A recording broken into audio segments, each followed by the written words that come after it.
دوسری بات جو مختصر عرض کرنا ہے، حج کے بعد کی زندگی۔ حاجی بننا آسان ہے، حاجی مرنا مشکل ہے۔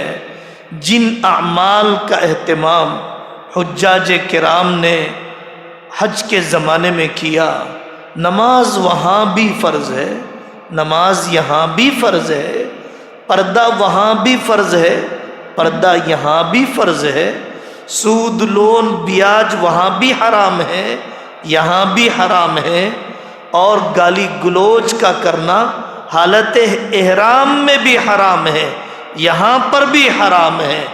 حج ختم ہو گیا، شریعت ختم نہیں ہو گئی، حاجی بن کر مرنا ہے، حج کے انوارات لے کر دنیا سے جانا ہے۔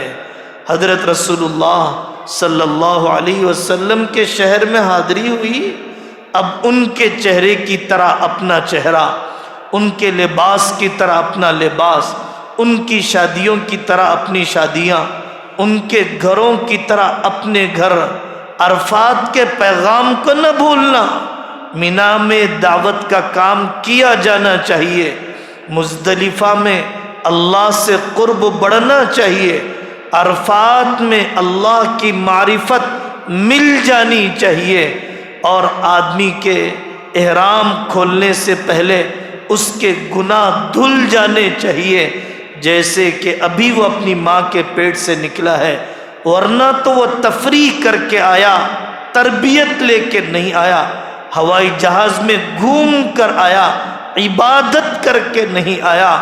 اب توبہ ہونی چاہیے، مہر ادا کر کے رہوں گا، اب ارادہ ہونا چاہیے۔ زمزم کے پانی جانے کے بعد، کعبۃ اللہ کے دیدار کے بعد، حجر اسود کسوٹی ہے، کھرے کھوٹے کو کھول دیتی ہے۔ اگر واقعتاً اندر سے ایمان والا تھا، اب اپنے پارٹنر کے پیسے واپس، بہن کی میراث واپس، اپنے بھائیوں کے حصے واپس، حرام مال سے اپنی کمائی کی تطہیر کر کے رہے گا۔ اگر مقبول حج اس نے کیا، اگر مقبول حج اس نے کیا، اس کی ہمیں ضرورت ہے۔ اللہ تعالی ہم سب کو صحیح علم و عمل کی توفیق عطا فرمائے۔ وآخر دعوانا ان الحمد للہ رب العالمین۔